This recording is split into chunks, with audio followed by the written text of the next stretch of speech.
தொடர்ந்து விருது பெறும் சாதனையாளர், தொலைநோக்கு சிந்தனையுடன் பரிமளிக்கும் ஆர்வமுள்ள தொழில் முனைவோர் நிச்சயம் வெற்றிக்கனியை பறித்தே தீருவர் என்பதற்கிணங்க இன்று நம்முன்னே நல்லதொரு எடுத்துக்காட்டாய் ராம்ராஜ் என்ற ஒற்றை சொல்லால் உலகெல்லாம் பரவி நிற்கின்றவர் 1983ஆம் ஆண்டு அன்றைய கோவை மாவட்டத்தின் திருப்பூரில் இதயம் நிறைந்த கனவுகளோடு எளிமையாக துவக்கப்பட்டது ராம்ராஜ் காட்டன் நிறுவனம். உயர்ந்த தரம், குறைந்த விலை என எல்லோராலும் விரும்பி வாங்கக்கூடிய எல்லைக்குள் வந்த ராம்ராஜ் எல்லையின்றி வளரத் தொடங்கியது. நமது பாரம்பரிய உடையாம் வேட்டியில் பளிச்சிடும் புதுமையை, நவீனத்தை பாங்குடன் புகுத்திட்ட புத்திசாலித்தனம். ஆம், அது செய்த மாயங்கள் எத்தனை! வேட்டி என்பது பாமர மனிதர்க்கே என்கிற வேடிக்கை விதியை மாற்றி சின்னஞ்சிறு குழந்தைகள் முதல் நவநாகரிக இளைஞர்கள் வரை பாரம்பரிய விழாக்களிலும் குடும்ப நிகழ்வுகளிலும் கோலோச்சுகிறது ராம்ராஜ் என்றால் அது மிகையல்ல. அதன் வளர்ச்சிக்கும் சிறப்புக்கும் சொந்தக்காரராம் திரு KR நாகராஜ் ஐயா அவர்களுக்கு கொங்கு சாதனையாளர் விருதினை வழங்குவதில் நாம் பெருமகிழ்வு கொள்கிறோம். தொடர்ந்து விருதாளர் குறித்த குறும்படம் இதோ நம் முன்னே.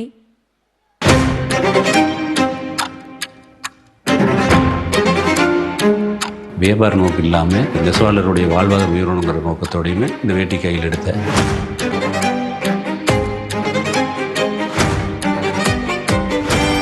രാംരാജിൻ്റെ സക്സസ് അവരുടെ ക്വാളിറ്റിയാണ്.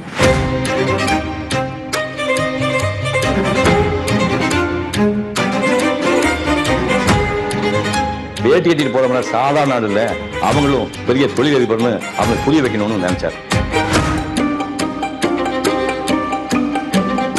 ஸோ அவரோட விஷன் பார்த்தீங்கன்னா இட் வில் கம் ட்ரூ.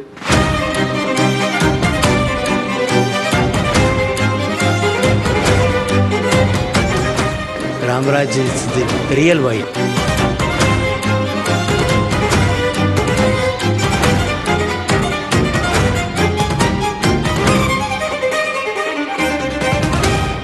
இந்த வேட்டிக்கு ஒரு அங்கீகாரம் வாங்கினா இது ஜெயிக்கு கொண்டு வந்துடலாம் அப்படி ஒரு முடிவு எடுத்துட்டு அதை சல்யூட் ராம்ராஜ் எடுத்தேன்.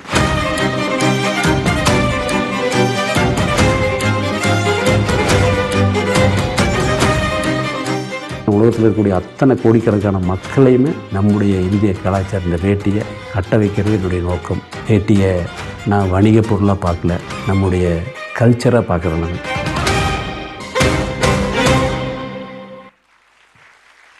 விருதாளருக்கான சான்றிதழ் வாசிக்க நாம் அழைப்பது திரு KP அழகேசன் அவர்கள், பொருளாளர். சான்றிதழ் வாசிப்பை தொடர்ந்து விருதுகள் வழங்கப்படும். வந்திருக்கும் கொங்கு சொந்தங்கள் அனைவருக்கும் வணக்கம். கொங்கு சாதனையாளர் விருது வேட்டியும் சட்டையும் பாமரனுக்கே என்ற வேடிக்கை விதியை மாற்றி தமிழனின் பாரம்பரியத்தை தரணியெங்கும் கொண்டு சென்ற கொங்கு தமிழன், தமிழர்களின் மிடுக்கான உடைக்கும் செருக்கான நடைக்கும் சொந்தக்காரர் திரு KR நாகராஜன், நிறுவனர் மற்றும் தலைவர் ராம்ராஜ் குழும நிறுவனங்கள் திருப்பூர் அவர்களுக்கு கோவை கொங்கு நண்பர்கள் சங்கத்தின் சார்பில் 2025ஆம் ஆண்டிற்கான கொங்கு சாதனையாளர் விருது வழங்கி சிறப்பிக்கப்படுகிறது. விருதாளருக்கான பொன்னாடை அணிவிக்க நாம் அழைப்பது திரு D ராஜ்குமார் ஐயா அவர்கள், தலைவர் கொங்கு நண்பர்கள் சங்கம்.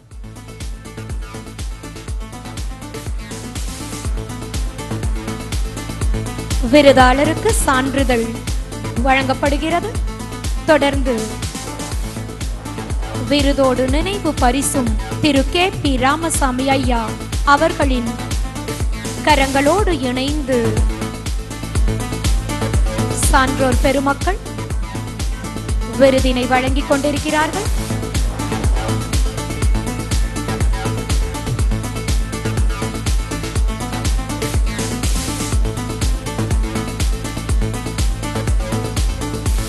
வேட்டியில் தொடங்கிய இவரது தொழில் வரலாறு சட்டைகள், பெண்களுக்கான உடைகள் என தனது எல்லையை விஸ்தரித்துக் கொண்டே செல்கிறது. இத்தனை சிறப்புக்கு சொந்தக்காரர் ராம்ராஜ் திரு KR நாகராஜ் ஐயா அவர்களை ஏற்புரை வழங்க அன்போடு அழைக்கிறோம். வாழ்க வையகம், வாழ்க வையகம், வாழ்க வல்லமுடன். ஒழுக்கத்தால் ஒழுக்கத்தால் உலகையே நட்பு கொள்ளும் அன்பு நெறியை தந்து சென்ற அருட்தந்தை வேதாத்திரி மகர்ஷியை வணங்கியும், மேடையில் அமர்ந்திருக்கக்கூடிய சான்றோர் பெருமக்களுக்கும், இன்று ஞாயிற்றுக்கிழமை எத்தனையோ விஷயங்கள் இருக்கிறது எல்லாம் விட்டுட்டு ஒரு நல்ல விஷயத்துக்காக வந்திருக்கக்கூடிய உங்கள் அனைவருக்கும் என்னுடைய மாலை வணக்கத்தை தெரிவித்துக் கொள்கிறேன். வாழ்க வளமுடன். வேட்டிக்கு விருது நாகராஜனுக்கு இல்லை, ராமராஜுக்கு இல்லை. இந்த விருது அது மிகப்பெரிய தொழிலதிபர் கேபிஆர் ராமசாமி அண்ணன் கையில் வாங்கினது அதோட பெருமை எனக்கு.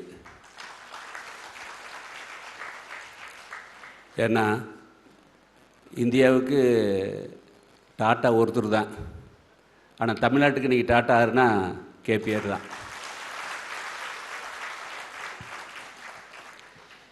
என்னையோடு இன்றைக்கி முன்னாடி உட்காந்துருக்க அத்தனை பேருமே விருது வாங்கியிருக்காங்க. விருது வாங்கின ரெட் டாக்ஸி தீபக்கு விருது வாங்குற ஃபோட்டோ எடுத்திருப்பாங்க. எப்போ ரெகுலராக ஒரு பேண்ட்டு தான் போடுவார், இன்றைக்கி ஒட்டிக்க கட்டி கூட வந்திருக்கார். பிரியா சொல்ல வேண்டியதே இல்லை. அவங்க காலேஜு கலக்கிற பேசிட்டு பயங்கரமாக ஏகப்பட்ட அவார்டை பார்த்தோம். எதே நாங்கள் வாங்கின மாதிரி இருந்தது அந்த அவார்டெல்லாம் பார்க்குற போது அப்படி பெருமையாக இருந்தது பிரியா பார்க்குற போது. அப்புறம் இன்றைக்கி தமிழ்நாட்டில் மட்டும் இல்லை, இந்தியாவில் எந்த மாநிலத்தில் இருந்தாலுமே நல்ல மருத்துவம் இன்றைக்கி சென்னைக்கு அடுத்தது கோயம்புத்தூரில் இருக்குது. அந்த 3 ஆளுமே இன்றைக்கி உட்காந்துருக்காரு மேடையில்.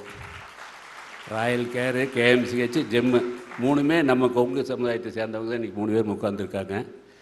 இப்படி எல்லாம் இவ்வளோ பெரிய ஆளுமையில் ஒரு சாதாரண வேட்டிக்கு இவ்வளோ ஒரு பெரிய கௌரவத்தை ஏற்படுத்தி கொடுத்து எனக்கு ஒரு விருதை கொடுத்துருக்குறீங்க. இது எல்லாம் இந்த விருது கிடைச்சதுக்கு இந்த பெருமை எல்லாமே ராமராஜுக்கு இல்லை. இந்த வேட்டியை 3 வேளை சாப்பிட முடியாமல் மேலே சட்டை இல்லாமல் இருந்த நெசவாளர்கள் கஷ்டப்பட்டு கொடுத்த இந்த நெசவு பொருளை ஸ்ரீதேவி டெக்ஸ்டைல்ஸ் ஆட்டா கடையில் வாங்கி வைக்கலின்னு வச்சுக்குவேன், உங்களுக்கெல்லாம் கிடச்சிருக்காது. எந்த கடைக்கு ஜவுளி கடை போனாலுமே நான் வேட்டி ஆரம்பிக்கும் போது எந்த ஜவுளிக்கெல்லாம் வேட்டி இருக்காது. வேட்டி இருந்தால் எச்சரக்கஞ்சி வேட்டி பாலிசி வேட்டி தான் இருக்குது.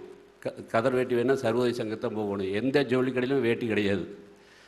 வேட்டி எடுத்துகிட்டு போய் இந்த மாதிரி நெசவாளர்லாம் 3 வேளை சாப்பிடாது இருக்கிறாங்க, மேலே சட்டை இல்லாத இருக்காங்க அப்படின்னு சிவாகிட்டையுமே செந்தில்கிட்டையும் போய் சொன்னோன்னே, ஆனால் உங்களுக்கு இல்லாத ஒரு கவுண்ட் ஒதுக்கி கொடுக்குறேன் அப்படின்னாங்க. இன்றைக்கி கடைக்குள்ளே போனீங்கன்னா எடுத்தோன்னே ராமராஜா முன்னாடி இருக்குது. நம்ம எல்லாருமே சிவாவை பற்றி கோசாலை சொல்கிறோம், நான் இதோ எல்லாம் நிறைய சொல்லிகிட்ருக்குறோம். அவர் வெற்றிக்கு மிகுந்த காரணம்னு சொல்லிடுறேன், நம்ம கொங்கு ரத்தத்தோடு கலந்த விருந்தோம்பல் தான். இன்றைக்கி கார் விட்டு இறங்கினார், நாங்களும் கடை நீங்கள் மேடைக்கு வந்துட்டோம். அவர்னால் வர முடியல. ஏன்னா எல்லா தாய்மார்களையும் பார்த்து, அக்கா நல்லா இருக்கீங்களா, மஞ்சள் போட்டிங்களா, கரும்பு வெட்டியாச்சா, பிள்ளை காது ஊற்றிட்டிங்களா, பேத்தி எப்படி இருக்கா, இப்படி கேட்டுட்டு தான் வர்றாரு. அத்தனை பேர்த்தையும் உறவுகளை சொல்லி கேட்கக்கூடிய அந்த பண்பு தான் இன்றைக்கி விவசாயத்துக்கு எல்லோரும் சொல்லுவோம். ஒரு பழமொழி, அகலமாக உழுகிறத விட ஆழமாக உழுதாத்த பயிர் நல்லா வரும்னு. அது விவசாயத்தில் மட்டும் இல்லை, தொழிலையும் அப்ளை பண்ணவர் சிவகணேஷ். எல்லாருமே ஊர் பூரா கடை போட்டாங்க, ஆனால் ஒரே கடை வச்சு, ஏன்னா ஒவ்வொருத்தருடைய டர்னோவர் எனக்கு தெரியும், என்கிட்ட எவ்வளோ சரக்கு வாங்குறான்னு தெரியும். ஒவ்வொருத்தர் 5 கடை 6 கடை வச்சுருந்தா கூட ஒரு கடையில் அதோட அதிகமாக டர்னோவர் பண்ணக்கூடியவர் இவர் தான். அந்தளவுக்கு சிறப்பு வாய்ந்த சிவகணேஷ் இன்றைக்கி நம்மளுக்கெல்லாம் விருது கொடுத்து அவரை கௌரவிச்சிருக்கிறது மகிழ்ச்சியாக இருக்குது. இன்றைக்கி இது ஏதோ ஒரு பொழுதுபோக்கு நிகழ்ச்சியாக இல்லாமல் ஏதோ ஒரு நல்ல விஷயத்தை 2 விஷயத்தை சொல்லிவிட்டு நான் நிறைவு பண்ணிக்கலான்ட்டு இருக்கேன். இன்றைக்கி சந்திரரேகா பேசினாங்க. இந்த மேடையில் சந்திரரேகா பேசுகிறது எனக்கு ரொம்ப மகிழ்ச்சியாக இருக்குது. ஏன்னா அவங்க அப்சி தோட்டம் தான் நான் இருக்கப்போ, அவங்க தோட்டம் தான் நான் இருந்துகிட்ருக்கேன். அவங்களுக்கு தெரியுமா இல்லையே தெரியல, அம்மாவை கேள்வி சொல்லுவாங்க. இன்றைக்கி வேட்டி பெருமை பற்றி ஒரே நிமிஷம் சொல்லிட்டு இடத்துக்கு போயிடுறேன். வேட்டி கட்டுன்னு சொல்கிறதுக்கு மெயின் காரணம் என்ன அப்படின்னா, வேட்டியிலேருந்து மாறி நம்ம ஜீன்ஸுக்கு போனங்காட்டித்தான் அவங்களுக்கு வேலையே.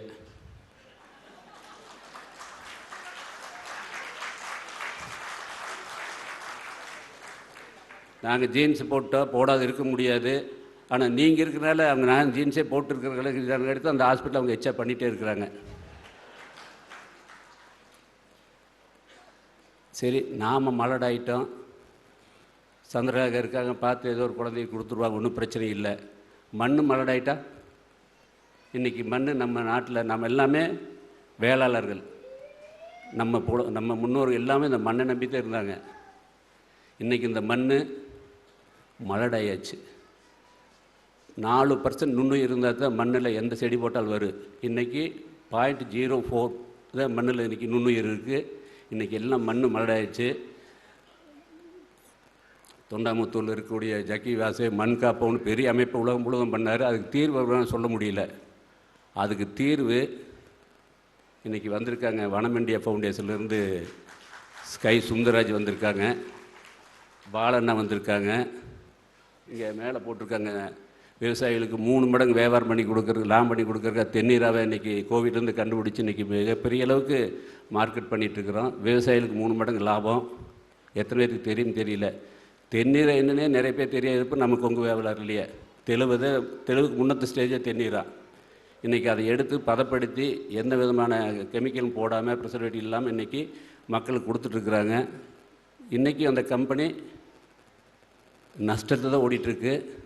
ஆனால் விவசாயிகளுக்கு கொடுக்குற பணத்தை கொடுத்து அவங்கள ஆபரமாக பண்ணிகிட்ருக்குறாங்க அந்த என்ஜிஓ கம்பெனி. இன்றைக்கி வரைக்கும் பண்ணிகிட்ருக்குறாங்க. அவங்க ஊராக மரம் வச்சு பல்லடத்தில் இருக்கிற அந்த வறட்சியை மாற்றி காமிச்சிருக்காங்க. அந்த மண் மலடாகிறதுக்குமே ஒரு டெக்னாலஜியை கண்டுபிடிச்சி வச்சுருக்காங்க. பயோசார் அப்படிங்கிற கரியை நம்ம மண்ணில் போட்டோம்னா மண் 1000 வருஷத்துக்கு நுண்ணுயிரோடு இருக்கக்கூடிய அளவுக்கு ஒரு டெக்னாலஜி கண்டுபிடிச்சி அதை இம்ப்ளிமெண்ட் பண்ணிகிட்ருக்குறாங்க. அதுக்கு உண்டான கேஸ் ஸ்டடியெல்லாம் போயிட்டுருக்கு. நம்முடைய மூதாதையுடைய மண் நம்ம எல்லாருமே விவசாயத்தில் மைக்ரேட் ஆகிட்டு டவுனுக்கு வந்திருந்தா கூட ஊரில் எல்லாருமே தோட்டம் வச்சுருப்போம்.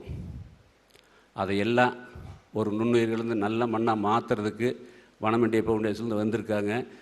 மாதத்தில் கடைசி வெள்ளிக்கிழமை அங்கே மீட்டிங் நடக்குது.